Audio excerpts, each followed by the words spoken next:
നല്ലൊരു കേരളത്തിനായി വെള്ളാപ്പള്ളി ഇടതുപക്ഷത്തെ സഹായിക്കണമെന്നാണ് ഇ.പി. ജയരാജന്റെ പ്രതികരണം. വെള്ളാപ്പള്ളി നടേശൻ അദ്ദേഹത്തിൻ്റെതായ അഭിപ്രായം പറയാം. പക്ഷെ അദ്ദേഹം രാജ്യത്തെക്കുറിച്ച് ചിന്തിക്കണം, ഇന്ത്യൻ ഭരണഘടന സംരക്ഷിക്കണം. അതിന് അദ്ദേഹത്തിൻ്റെ സഹായം വേണം. ഇന്ത്യയിലെ പൗരാവകാശം സംരക്ഷിക്കണം. അതിന് അദ്ദേഹത്തിൻ്റെ SNDPയും സഹായിക്കണം.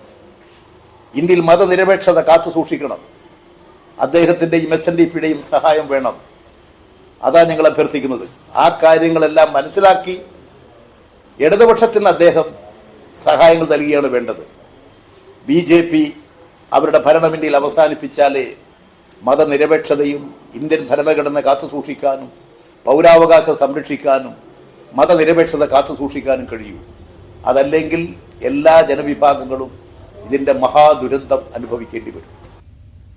ലോക്സഭാ തെരഞ്ഞെടുപ്പ് പടിവാതിക്കൽ എത്തി നിൽക്കെയാണ് SNDP യോഗം ജനറൽ സെക്രട്ടറി വെള്ളാപ്പള്ളി നടേശൻ തന്റെ രാഷ്ട്രീയ നിലപാട് വ്യക്തമാക്കിയത്.